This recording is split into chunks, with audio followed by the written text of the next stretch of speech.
नमस्कार, बहुत स्वागत है आपका। आप देख रहे हैं एबीपी न्यूज और आपके साथ हूं मैं दीपा बाफिला। आईएएस बनने आए थे, सिस्टम ने हत्या कर दी। जी हां, आज मॉर्निंग बुलेटिन की शुरुआत दिल्ली से आई दर्दनाक खबर से हम करेंगे। आपको दिखाएंगे और बताएंगे कि सोते सिस्टम और लापरवाह सरकारी तंत्र का नतीजा क्या होता है, कैसे इसका खामियाजा मासूमों को अपनी जान गंवाकर चुकाना पड़ता है। दिल्ली का ओल्ड राजेंद्र नगर, जहां लाखों छात्र अपने सपने लेकर आते हैं कि वो अधिकारी बनकर देश की सेवा करेंगे और इसके लिए जी तोड़ वो मेहनत भी करते हैं। आईएएस, आईपीएस, आईएफएस बनने के लिए दिन रात वो एक कर देते हैं। यहाँ पर उसी ओल्ड राजेंद्र नगर में मौत का कोचिंग सेंटर चल रहा था। देखिए, नाम है राव आईएएस कोचिंग सेंटर। कल शाम ऐसी बारिश हुई कि बारिश का पानी कोचिंग सेंटर के बेसमेंट में भर गया। जिस वक्त बेसमेंट में पानी भरा, वहां पर करीब 15 छात्र मौजूद थे। उन्हें निकलने का मौका तक नहीं मिला और नतीजा ये रहा कि 3 छात्रों की डूबने से मौत हो गई। बताया जा रहा है कि कोचिंग सेंटर के बेसमेंट में 12 फीट तक पानी भर गया। बेसमेंट में आईएएस कोचिंग सेंटर की लाइब्रेरी थी और मौके पर एनडीआरएफ ने मोर्चा संभाला, रेस्क्यू ऑपरेशन चलाया। मशीनों से बेसमेंट का पानी निकाला जा रहा है। सवाल यही है कि छात्रों को डुबोकर मार देने वाले सिस्टम का जिम्मेदार आखिर कौन है। तस्वीरें भी आपको हम दिखा रहे हैं। देखिए, आप वहां पर रेस्क्यू ऑपरेशन अब भी चल रहा है। देखिए, अलग अलग तस्वीर, अलग अलग हिस्सों से, अलग अलग एंगल से आपको हम दिखाने की कोशिश कर रहे हैं। एनडीआरएफ की टीम वहां पर पहुंची, मोर्चा संभाला, रेस्क्यू ऑपरेशन अब भी वहां पर चल रहा है। मशीनों से बेसमेंट का पानी निकाला जा रहा है और सवाल सबसे बड़ा ये बना हुआ है कि छात्रों को डुबोकर मार देने वाले सिस्टम का जिम्मेदार आखिर कौन है। 3 छात्रों की मौत हुई है। अब जवाबदेही किसकी, कौन जिम्मेदार है, ये सवाल पूछा जा रहा है। और बड़ी खबर आपको हम दे दें, दिल्ली के आईएएस कोचिंग सेंटर में बड़ा हादसा। बेसमेंट में पानी भरा, 3 छात्रों की जान चली गई। 2 लड़की और 1 लड़के, 2 छात्राएं और 1 छात्र का शव वहां से निकाला गया है। बेसमेंट में 12 फीट तक पानी भर गया था और अचानक से जब छात्र वहां पर पढ़ाई कर रहे थे, बच्चे वहां पर मौजूद थे बेसमेंट की लाइब्रेरी में, तो देखिए उनको निकलने तक का मौका नहीं मिला। इतनी तेजी के साथ पानी वहां पर भरा कि बच्चे अंदर ही फंस गए और 3 छात्रों के शव वहां से बाहर निकाले गए। उनमें 2 छात्राएं हैं, 1 छात्र है जिनका शव निकाला गया है और 12 फीट तक पानी वहां पर भर गया था, कहा यह जा रहा है। जैसे ही तकरीबन शाम के 7 बजे के आसपास ये घटना वहां पर हुई, उसके बाद टीमें वहां पर पहुंची, दिल्ली पुलिस की टीम पहुंची और एनडीआरएफ की टीम वहां पर पहुंची। रेस्क्यू ऑपरेशन को शुरू किया गया, लेकिन पानी ज्यादा होने की वजह से रेस्क्यू ऑपरेशन में भी तमाम दिक्कतों का सामना करना पड़ा। एक तो अंधेरा बेसमेंट में, ऊपर से लाइट टॉर्च की रोशनी में रेस्क्यू वहां पर अधिकारी करते हुए दिखाई दिए, इस वजह से भी दिक्कत वहां उनको पेश आई। 2 छात्राएं, 1 छात्र का शव वहां से निकाला गया है। बहुत बड़ी संख्या में जो छात्र राजेंद्र नगर के अलग अलग कोचिंग संस्थानों में कोचिंग करते हैं, पढ़ाई करते हैं, वो यहाँ पर इकट्ठा हुए। अपने नाराजगी को, अपने गुस्से को उन्होंने जाहिर किया और सीधे सीधे ये कहा गया कि ये तो सरासर लापरवाही है। यहाँ पर आईएएस की तैयारी करने के लिए बच्चे देश के कोने कोने से पहुंचे हुए थे और अचानक से ऐसा हो जाएगा किसी ने सोचा नहीं था। राव कोचिंग सेंटर में हादसा, बेसमेंट में पानी भरा, 3 छात्रों की मौत वहां पर हो गई है। करीब 15 छात्र वहां पर फंसे रहे, जिनको बाहर निकाला गया, रेस्क्यू किया गया, लेकिन 3 लोगों को बचाया नहीं गया। 3 लोगों की जान जा चुकी है। और देखिए, एबीपी न्यूज ने आपको पल पल की जानकारी दी है। रात भर हमने आपको अपडेट किया है कैसे कैसे वहां पर रेस्क्यू ऑपरेशन चला। इस वक्त भी मेरे 3 सहयोगी मेरे साथ जुड़े हुए हैं। दीपक रावत मेरे साथ जुड़े हैं राव आईएएस कोचिंग सेंटर से, अजातिका सिंह मेरे साथ है, राव आईएएस कोचिंग सेंटर से ही वो भी बनी हुई है, और साथ ही मदिया खान आरएमएल अस्पताल से मेरे साथ है, उनका भी रुख करेंगे। लेकिन सबसे पहले दीपक, जो इस वक्त की नई जानकारी आपके पास है, साझा कीजिए। दीपा, इस वक्त मैं उसी इंस्टीट्यूट के बाहर खड़ा हूं जहां पर यह हादसा हुआ है। या सामने आप तस्वीरें देखेंगे तो ये राव आईएएस स्टडी सर्कल, आप बिल्डिंग की तस्वीर देखिए और उसी से अंदाज़ा लग जाएगा कि ये कोई छोटा मोटा इंस्टीट्यूट नहीं है, काफ़ी हाई प्रोफाइल इंस्टीट्यूट है। और ऐसे में यहाँ पर जो है वो छात्रों की संख्या भी काफ़ी ज़्यादा थी। लेकिन जब बीती रात ये घटना हुई तो उस घटना को थोड़ा समझने की कोशिश करते हैं। 7 बजे के आसपास जब कॉल गई तो तुरंत फायर ब्रिगेड की गाड़ी यहाँ पर पहुँची। उसके बाद तमाम एनडीआरएफ की टीमों को बुलाया गया क्योंकि रेस्क्यू ऑपरेशन लग रहा था कि बड़ा होने जा रहा है। 13 से 14 लोगों को सुरक्षित बाहर निकाला गया। 3 लोग की डेड बॉडी निकाली गई, जिसमें 2 छात्र हैं, 1 छात्र, जैसी जानकारी आपने दी। इस वक्त की ताज़ा स्थिति मैं आपको बता दूं, हालांकि अंदर से ज़्यादातर पानी जो था भरा हुआ उसको निकाल दिया गया है। जो ये आप देख रहे हैं शक्कर पंप लगे हुए हैं, इसकी वजह से इसकी मदद से पानी निकाल दिया गया है। अंदर कोई भी स्टूडेंट नहीं है। 2 से 3 लोगों को डिटेन किया गया है। क्रिमिनल केस फाइल किया गया है कि आखिर इस तरह की घटना क्यों हुई। तमाम छात्र भी आपको यहाँ पर नजर आ जाएंगे, जो कि रात भर से यहाँ पर खड़े रहे, डटे रहे, विरोध प्रदर्शन भी करते रहे, क्योंकि बहुत बड़ी प्रशासनिक चूक है। और यहाँ पर लोगों से बात करने की कोशिश, आप यहीं पढ़ाई करते हैं इसी इंस्टीट्यूट में? क्या नहीं, विजन में पास में ही है? हाँ। अच्छा, बता पाएंगे कितना बेसमेंट रहा होगा इसमें? कितना बेसमेंट? हाँ, लाइब्रेरी है नीचे। लाइब्रेरी तो ठीक है, कितना बेसमेंट था? 1 या 2 बेसमेंट था? एक ही है। एक ही है। तो कितने बच्चे रहे होंगे आप आमतौर पर, आप जानते हो? 150 का सीटिंग है इसमें। 150 बच्चों का बैठने? सीटिंग 150 का है, लेकिन शायद 25-30 तो होंगे। शाम का टाइम था। अच्छा। अभी मेंस भी आ रहा है। हाँ। लेकिन ये तो बता रहे क्या वजह क्या लगती है, क्यों हुआ ये हादसा? ये बता रहे कि यहाँ नाली था पहले, बड़ा पुराना। लापरवाही है सर, बिल्कुल कोचिंग की लापरवाही है। हमेशा कमर तक पानी यहाँ पे भरा रहता है। 2-3 दिन पहले भी बारिश हुई थी तो ये कमर तक पानी रहता था। अब पहले भी सुन रहे कि इसके अंदर पानी थोड़ा रिश्ता था, उन्होंने कोई किया नहीं। अब सुन रहे 3 बजे जब बारिश हो रही थी तो बारिश लोगों को पहले निकाल नहीं देना चाहिए था? पहले भी पानी भरने की तमाम की घटनाएं सामने आई। उसके बाद कहा यह भी गया दीपक की क्लासेस को रद्द तक करना पड़ गया था। कई मर्तबा ऐसा हुआ, लेकिन उसके बावजूद भी क्यों नहीं सावधानी बरती गई? सवाल सीधे सीधे कोचिंग संस्थान पर ही खड़े होते हैं। आप रहे हमारे साथ। अजातिका सिंह का रुख कर लेते हैं, वो भी यहीं पर मौजूद है। अजातिका, वहां पर अभी भी रेस्क्यू ऑपरेशन चल रहा है और क्या ताजा नई जानकारी है आपके पास? जी बिल्कुल, देखिए तस्वीरें भी जो मैं आपको इस वक्त दिखा रही हूँ, सुबह सुबह ये देश की राजधानी दिल्ली की मैन मेड डिजास्टर की ये वो सबसे बड़ी तस्वीर है जो आपको देखने को मिलेगी।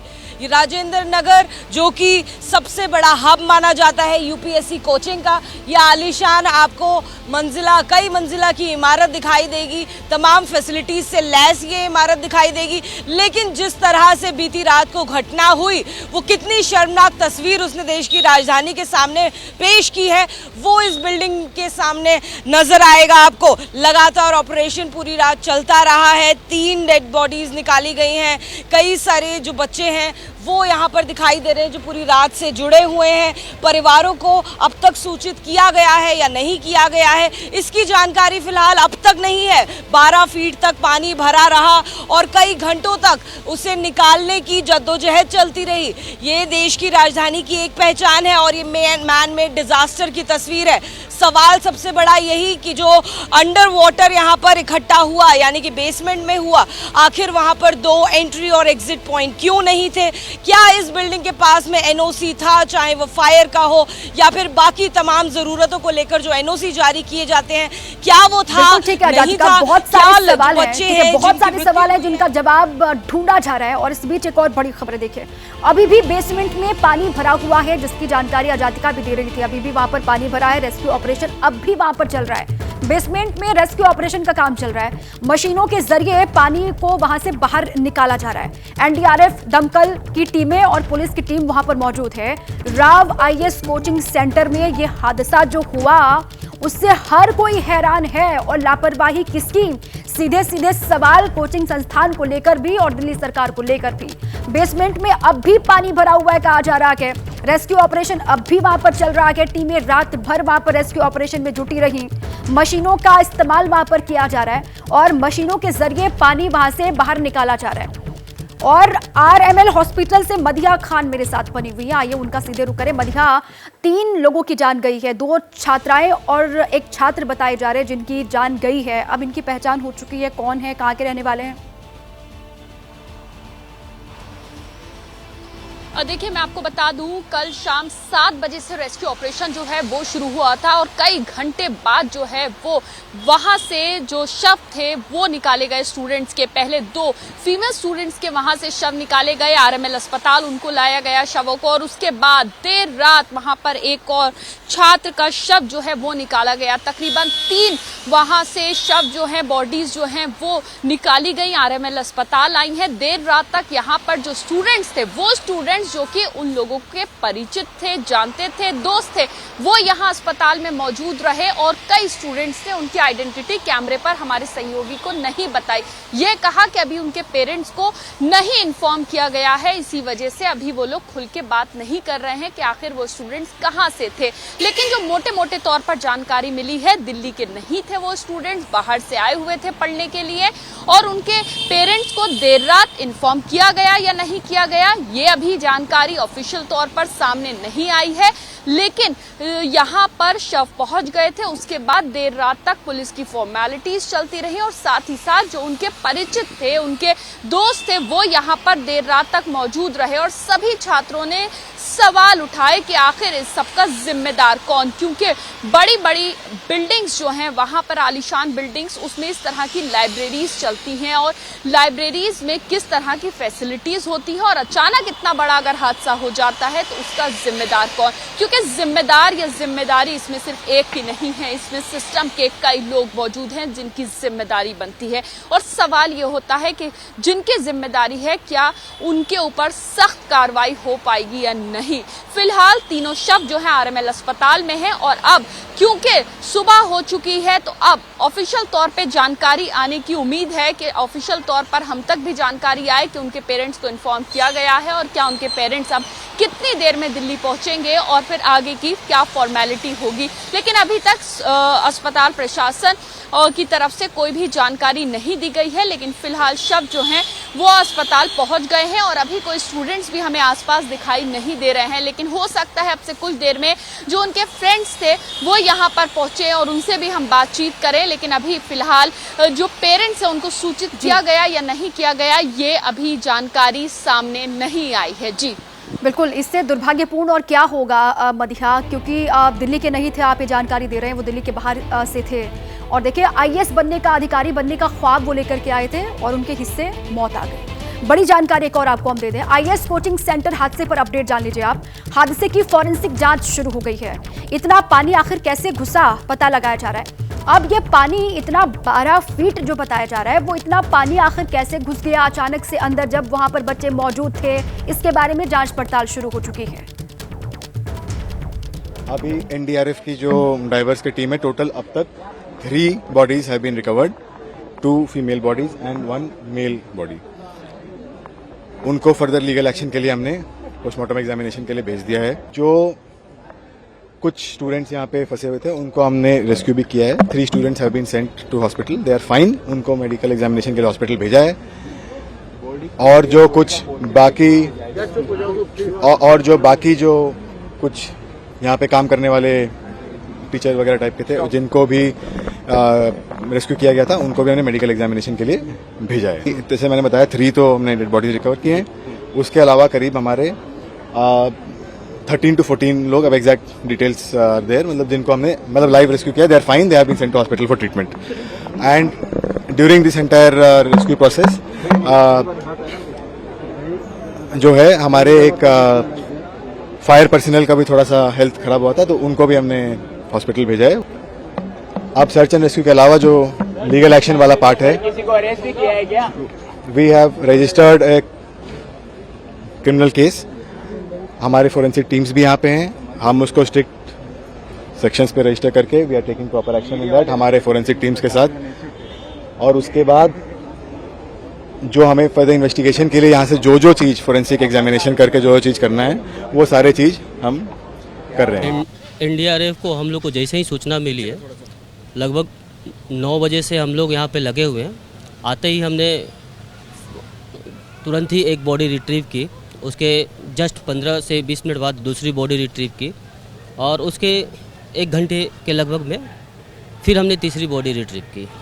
और अभी हम लोग फाइनल सर्च के दौरान फाइनल सर्च कर रहे हैं, ताकि जो भी कोई भी अगर फंसा हो ताकि हम उसको रिट्रीव कर सकें। एनडीआरएफ की एक पूरी टीम लगी हुई है और मैं उसका इंचार्ज हूँ और पूरी तरीके से एनडीआरएफ पूरे तरीके से लगी हुई है। और हम लोगों को जब से सूचना मिली है और जब हम पहुँचे हैं, उसके बाद हम लगातार हमारे रेस्क्यूअर जो है पूरी शिद्दत के साथ, पूरी मेहनत के साथ काम कर रहे हैं और उनके काम के बदौलत ही हमने 3 बॉडी अभी तक रिट्रीव कर ली है। चैलेंजिंग क्या थी? कुछ चैलेंजेज बहुत है इसमें। जब हम लोग पहुँचे थे लगभग 12 से 13 फीट पानी थी हमारे डिप डाइवर भी नीचे गए और उसके बाद डिप डाइवर ने पूरे सर्च किया और सर्च करने के बाद फिर फर्स्ट बॉडी को रिट्रीव किया। ये देखिए, जब कॉल मिली थी ये बताया गया था कुछ बच्चे फंसे हुए थे वहाँ पे। शुरू में जब हम गए तो क्योंकि बेसमेंट पूरा पानी से भरा हुआ था ऊपर तक और उससे पानी बाहर आ रहा था और सड़क पे भी पानी भरा हुआ था।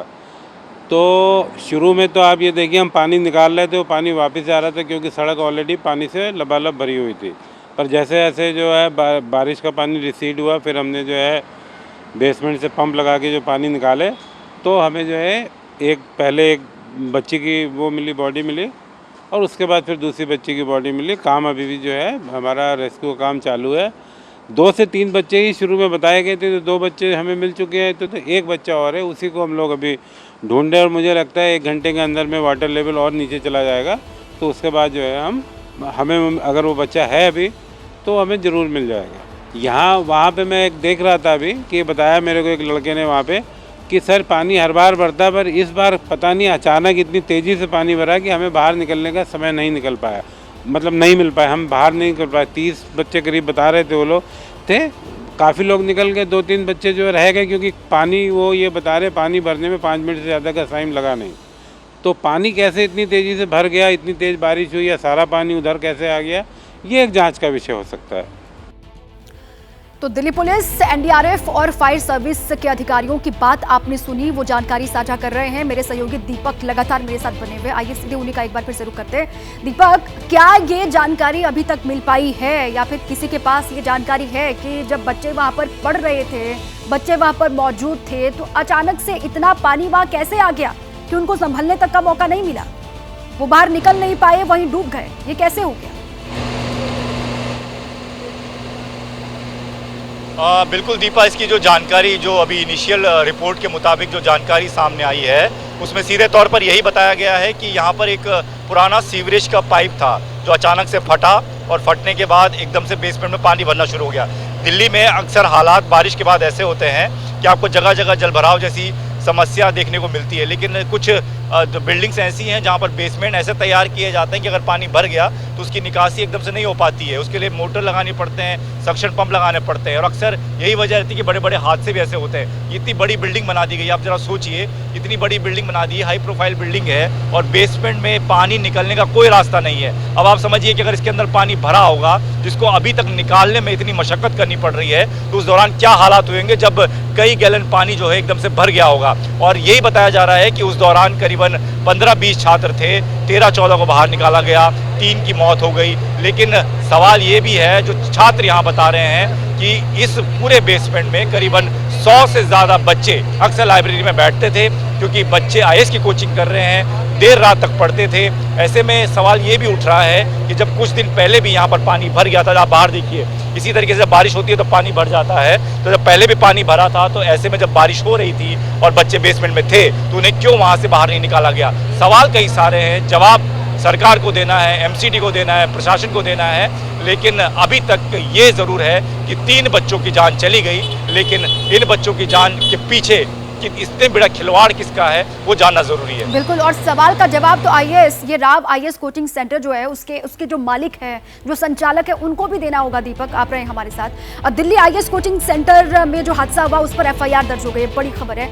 दिल्ली पुलिस ने क्रिमिनल केस दर्ज किया है, 2 लोगों को हिरासत में लेकर के पूछताछ की जा रही है। बड़ी खबर इस वक्त आपको हम दे रहे हैं, दिल्ली पुलिस ने क्रिमिनल केस दर्ज किया है और 2 लोगों को हिरासत में लिया गया है जिनसे पूछताछ हो रही है।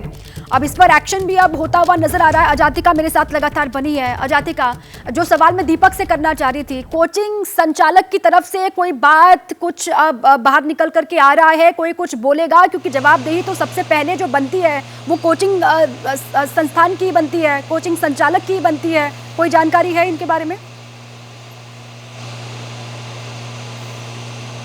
देखिए, बीती शाम 7 बजे से अब सुबह के 7 बजने वाले हैं, लेकिन अब तक कोई जानकारी कोचिंग इंस्टीट्यूट की तरफ से नहीं आई है और लापरवाही इतनी ज़्यादा कि जब यहाँ पर पानी भर गया वक्त रहते कोचिंग इंस्टीट्यूट चाहता तो सभी छात्रों को प्रॉपर्ली इन्फॉर्म किया जाता, उनके परिवारों को इन्फॉर्म किया जाता, लेकिन ऐसा नहीं हुआ।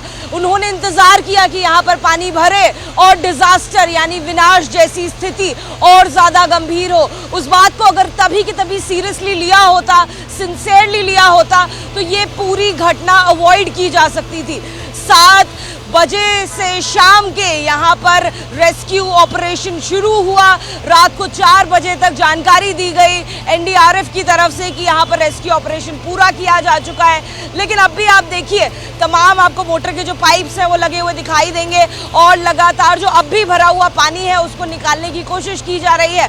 उसमें मलबा भी इकट्ठा है और पूरी तरह से बस अब जो तमाम छात्र हैं वो उम्मीद यही कर रहे हैं कि इसमें कोई और छात्र ना निकले, किसी की बॉडी ना निकले। अब तक जो 3 छात्र हैं उनकी बॉडी जो निकली है उसको लेकर कई सारे आप रहे हमारे साथ। दीपक आप भी और मदीहा आप भी, आगे भी आपका हम रुख करेंगे।